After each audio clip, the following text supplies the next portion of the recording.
Baik, saudara-saudara yang diberkati oleh Tuhan Yesus Kristus, saya mengucap syukur. Iya, good. Oke. Saya mengucap syukur bahwa pagi ini saya bisa diberi kekuatan oleh Tuhan untuk berbagi berkat lagi kepada semua pendengar setia dimanapun Anda berada. Dan saudara-saudara, dalam acara Mazmur pagi ini, selama beberapa waktu sebelumnya, bahkan hari ini, saya masih menyoroti surat Yudas, saudara-saudara. Dan berbicara tentang surat Yudas, kita sudah membahasnya sampai ayatnya yang ke 12, 13, dan seterusnya ya. Dalam ayat 12 dan 13 demikian bunyi firman Allah, mereka inilah noda dalam perjamuan kasih-Mu, di mana mereka tidak malu-malu melahap dan hanya mementingkan dirinya sendiri. Mereka bagaikan awan yang tak berair yang berlalu ditiup angin. Mereka bagaikan pohon-pohon yang dalam musim gugur tidak menghasilkan buah. Pohon-pohon yang terbantun dengan akar-akarnya dan yang mati sama sekali.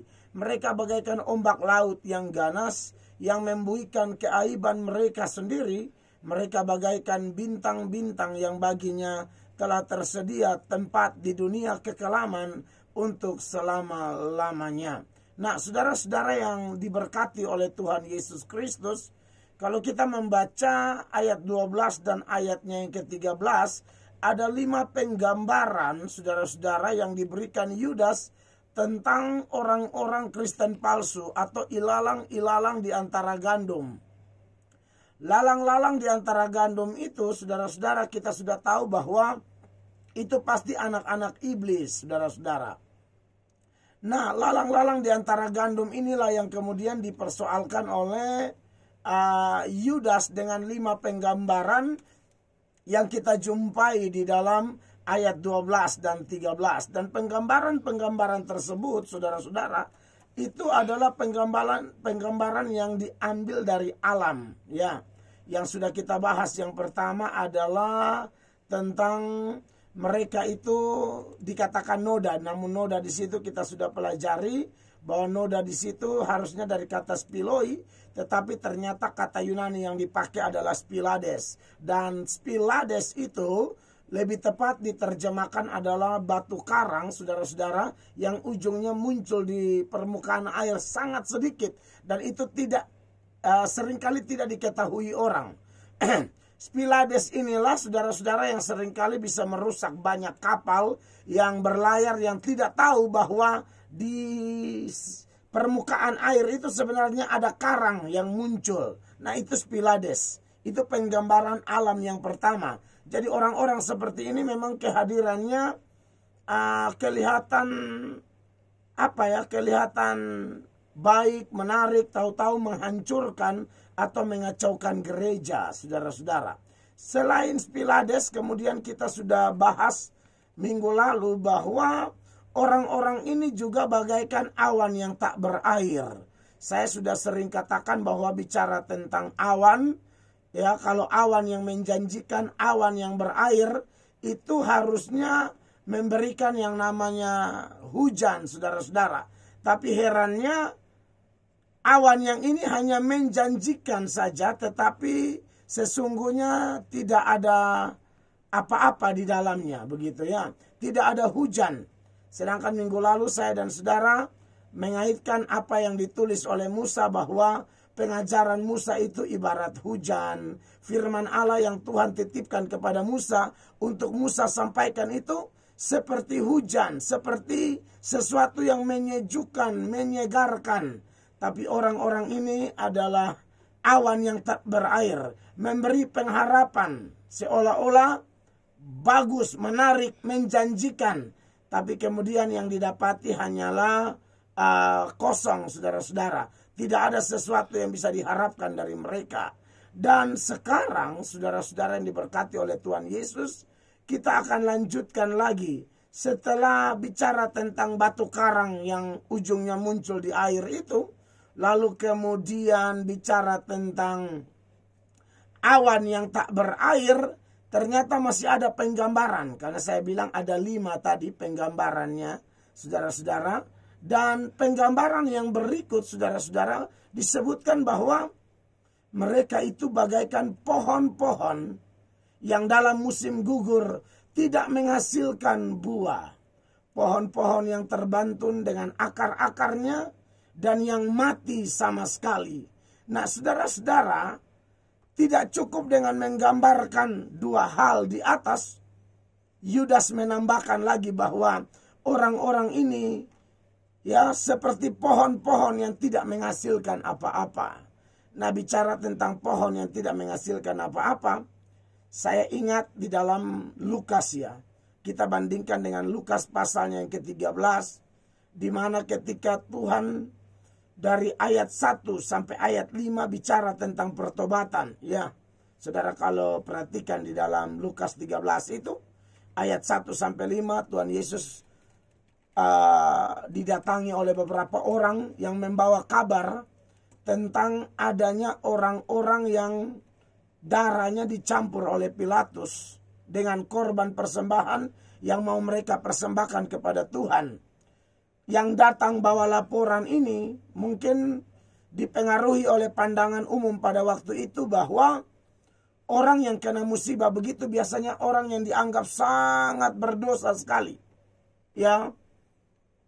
Dan itu memang pandangan yang turun-temurun. Saudara juga masih ingat ketika Yohanes pasal 9 ayat 1 dan seterusnya, Tuhan Yesus dan murid-murid melihat orang buta sejak lahir. Waktu mereka melihat orang buta sejak lahir itu, murid-murid bertanya kepada Tuhan Yesus, "Guru, ini dosa siapa sehingga anak ini dilahirkan buta? Dosa orang tuanya kah atau dosanya sendiri?"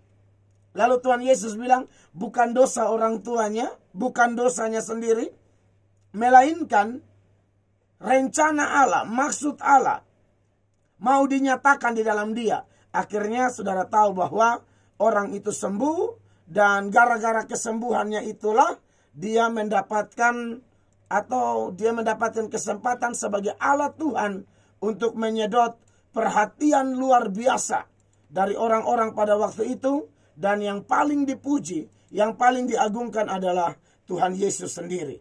Nah, saudara-saudara yang diberkati oleh Tuhan Yesus, dalam Lukas pasal 13 sebagai data pembanding ini pun demikian. Ada orang kena musibah, orang-orang di sana menganggap ini dia berdosa luar biasa. Yesus bilang tidak, ya. Kalau kamu tidak bertobat, kamu juga kena hukum yang demikian. Artinya bahwa kalau kita lihat bencana yang dialami oleh orang lain, itu bukan berarti kesempatan kita menghakimi dia secara membabi buta, tapi itu kesempatan untuk kita bertobat, saudara-saudara. Lalu Yesus menambahkan lagi tentang 18 orang yang mati ditimpa menara di dekat Siloam. Ada anggapan orang bahwa mereka juga dosanya lebih besar. Tuhan Yesus bilang tidak kataku. Jadi Tuhan Yesus mematahkan pandangan umum tersebut. Saudara ingat ya, bahwa kadang-kadang orang yang hidup benar, cinta Tuhan, mengasihi Tuhan luar biasa, mereka juga bisa diproses oleh Tuhan dalam berbagai proses kehidupan, dalam berbagai tekanan, penderitaan, sakit, penyakit juga.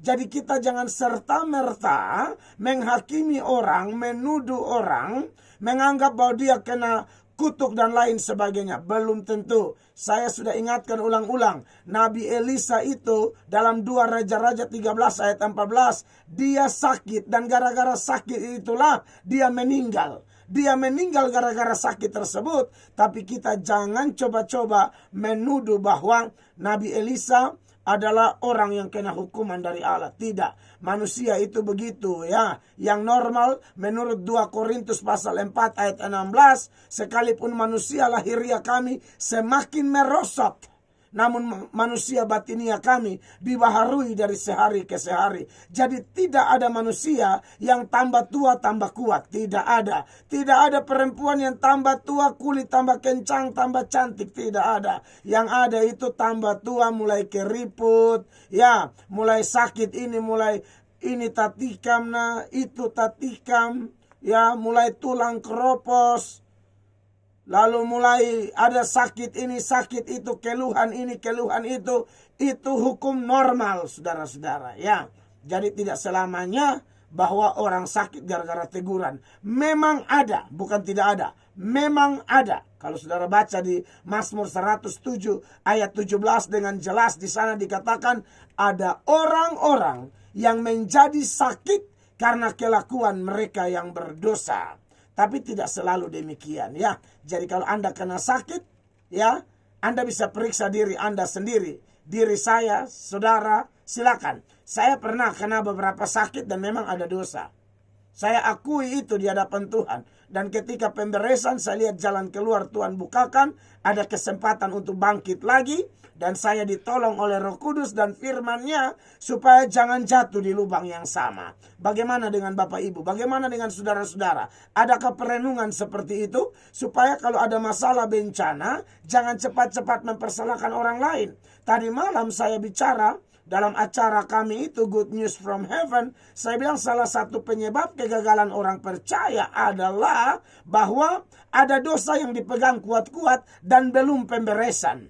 Sehingga seringkali terkena bencana, teguran, bencana, teguran.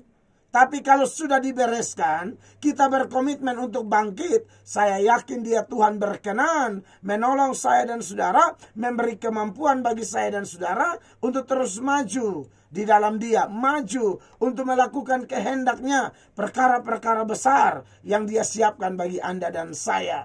Nah, kekasih-kekasih Tuhan, ketika Tuhan Yesus menegur di dalam Lukas itu sebagai data pembanding sekali lagi, lalu Yesus melanjutkan dengan perumpamaan. Karena surat Yudas yang kita bahas ini, Yudas sedang menggambarkan orang-orang ini dengan penggambaran ketiga. Mereka seperti pohon-pohon yang tidak berbuah dan tercabut dengan akar-akarnya.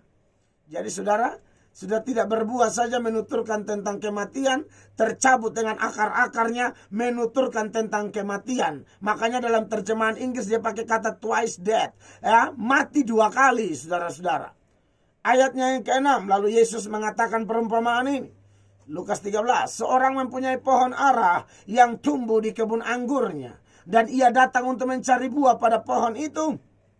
Tetapi ia tidak menemukannya. Lalu ia berkata kepada pengurus kebun anggur itu, sudah 3 tahun aku datang mencari buah pada pohon ara ini dan aku tidak menemukannya. Tebanglah pohon ini. Untuk apa ia hidup di tanah ini dengan percuma? Ayatnya yang ke-8. Jawab orang itu, Tuhan, biarkanlah dia tumbuh tahun ini lagi. Aku akan mencangkul tanah sekelilingnya dan memberi pupuk kepadanya. Mungkin tahun depan ia berbuah. Jika tidak, tebanglah ia. Saudara-saudara yang diberkati oleh Tuhan Yesus Kristus, siapapun Anda dan saya, ya, penggambaran ini betul. Di dalam teks tadi, Yudas 1 ayat 12 itu, dia sedang menyoroti tentang lalang di antara gandum. Tapi sebaiknya secara dewasa Anda dan saya juga memang wajib hukumnya ketika mempelajari ini, kita memperhatikan kehidupan kita masing-masing. Ya, tahun demi tahun Allah beri kesempatan kita hidup. Harapan Tuhan ibarat pohon, kita harus menghasilkan buah. Dan bukan buah biasa, saudara-saudara. Kalau bisa buah yang manis, buah yang bisa dinikmati oleh Tuhan sendiri dan sesama kita di sekitar kita. Nah, saudara-saudara yang diberkati oleh Tuhan Yesus Kristus, ini dia mengalami kematian 2 kali. Sudah tidak berbuah lagi, tercabut dengan akar-akarnya. Saudara yang diberkati oleh Tuhan Yesus Kristus, saya setiap kali dalam khotbah akhir tahun saya ingatkan semua jemaat, semua orang percaya bahwa kalau Tuhan beri kesempatan kita tahun ini lagi, coba renungkan baik-baik apa yang dikatakan oleh penjaga kebun ini di dalam Lukas 13 ayat 8. Jawab orang itu, Tuhan, biarkanlah dia tumbuh tahun ini lagi. Aku akan mencangkul tanah sekelilingnya dan memberi pupuk kepadanya. Mungkin tahun depan ia berbuah. Jika tidak, tebanglah dia. Ya, saudara-saudara yang diberkati oleh Tuhan Yesus Kristus, ini sesuatu yang serius. Alkitab berkata, mau tahu orang itu bertobat atau tidak, ialah dari buah-buah kehidupan. Yohanes Pembaptis mengatakan, hasilkanlah buah sesuai dengan pertobatan. Ya, dari buahnya lah kita kenal ini pohon apa, saudara-saudara. Jangan seperti dalam Alkitab Yesaya itu, Tuhan kecewa sekali dengan bangsa Israel dan Yehuda, karena Tuhan bilang, aku memagari dengan berharap menghasilkan buah yang manis, tapi apa yang mereka hasilkan? Buah yang asam. Oleh karena itu, pagi ini saya dan saudara, mari periksa diri kita. Kita bandingkan dengan apa yang sedang dibahas oleh Yudas, bahwa orang-orang ini tidak menghasilkan buah. Mari saudara-saudara, napas kehidupan, kesempatan hidup yang Allah berikan bagi Anda dan saya adalah kesempatan untuk kita berbuah, kesempatan untuk kita berdampak, kesempatan untuk kita menjadi berkat bagi sekeliling kita, saudara-saudara. Hidup ini akan penuh arti kalau kita bisa jadi berkat bagi orang lain. Ada orang yang menumpang di dunia ini selalu bikin sakit hati orang, selalu bikin masalah, selalu resek dengan urusan orang lain. Nah, sebagai hamba Tuhan, saya ingatkan kita, mari saya dan saudara, pikirkan baik-baik, renungkan, periksa baik-baik kehidupan saya dan saudara. Firman ini datang untuk membuat kita periksa diri masing-masing. Saya juga sebagai pembicara memeriksa diri, Bapak, Ibu, saudara-saudara sebagai pendengar pun memeriksa diri kita, sehingga kita bisa dapati keadaan kita sesungguhnya. Ya, Alkitab berkata, jangan lihat selumbar di mata saudaramu. Ya, padahal ada balok di matamu. Kalau mau lihat selumbar di mata saudara sehingga Anda bisa mengeluarkan dengan baik, boleh, bukan tidak boleh. Tapi caranya ialah singkirkan itu balok dari matamu.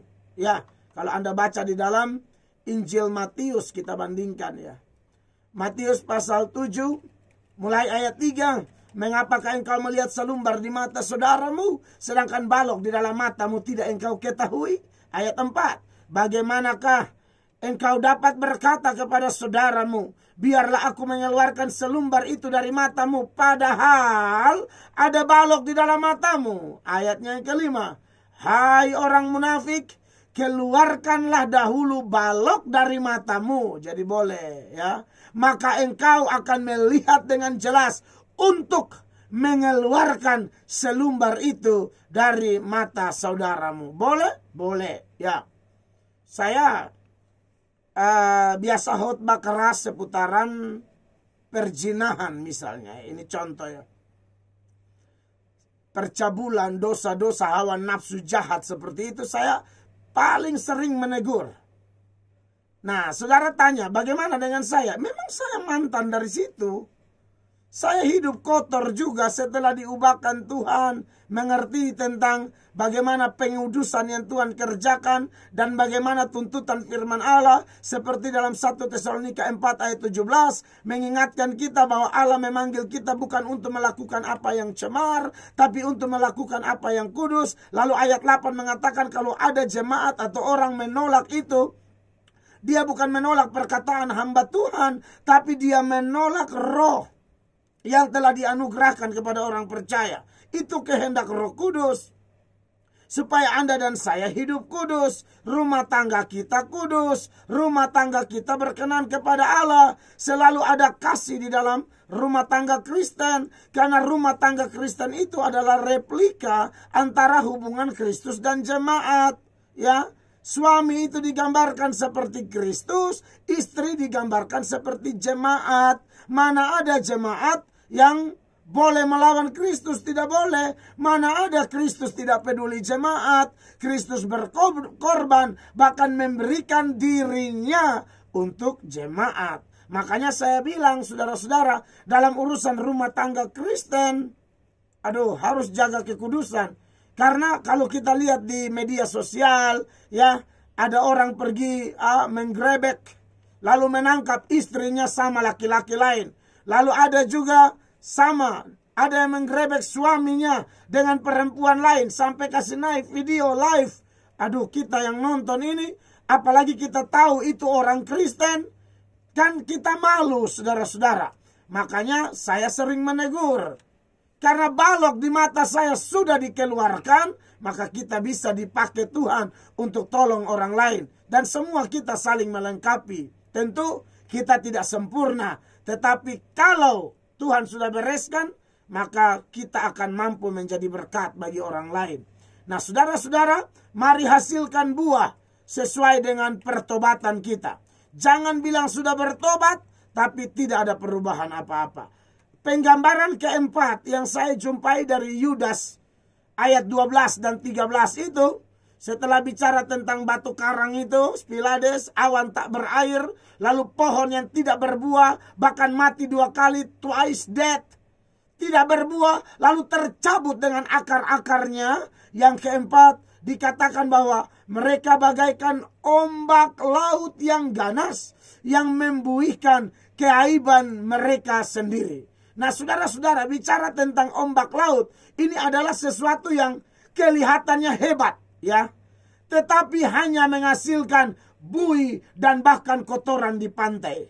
Saudara biasa kalau pergi ke pinggir pantai, saudara lihat di situ kadang-kadang gelombangnya besar, hebat, luar biasa. Kadang-kadang orang kagum dengan tingginya gelombang atau bisa lari dan lain sebagainya. Tapi Anda lihat apa yang dihasilkan, hanya lumpur, saudara-saudara. Hanya menghasilkan buih-buih yang kelihatan hebat. Tahu-tahu itu nol besar. Lagian kita tahu bahwa ombak laut juga sering menunjukkan keadaan hati yang gelisah, tanpa damai sejahtera. Ini kelihatan dari Yesaya pasal 57 ayat 20 dan 21 dikatakan demikian. Tetapi orang-orang fasik adalah seperti laut yang berombak-ombak, sebab tidak dapat tetap tenang, dan arusnya menimbulkan sampah dan lumpur. Tiada damai bagi orang-orang fasik itu, firman Allah. Jadi kelihatan heboh luar biasa, tapi tidak punya damai di dalam. Bagaimana dengan Anda dan saya pada pagi ini, saudara-saudara?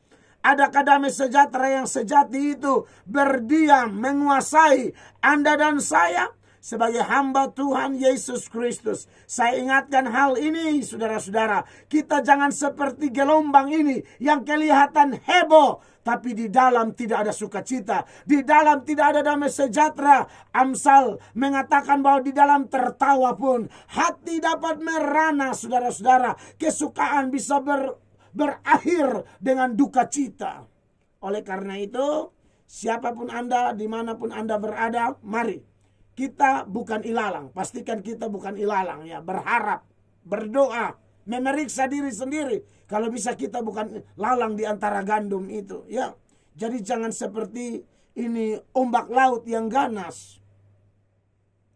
Kalau kita lihat dari awal, ya, kalau dia bilang ini batu karang yang menghancurkan, ya, kita kalau bisa diingatkan oleh Tuhan bahwa kita bukan batu karang yang menghancurkan, tapi kita orang-orang yang iman kita di atas batu karang yang teguh, begitu, ya. Kalau mereka adalah awan-awan yang tak berair, kalau bisa kita jangan begitulah. Kita awan-awan yang berair, kita awan-awan yang beri dampak.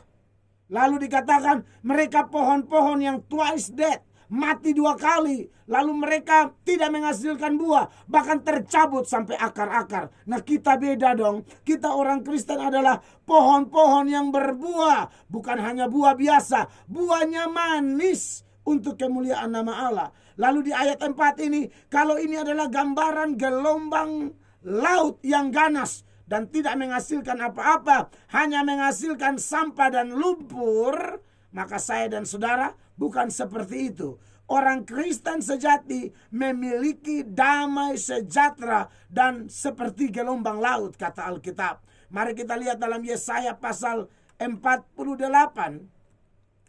Yesaya 48 ayatnya yang ke-18. Inilah kita. Seharusnya inilah orang percaya, saudara-saudara. Dikatakan demikian.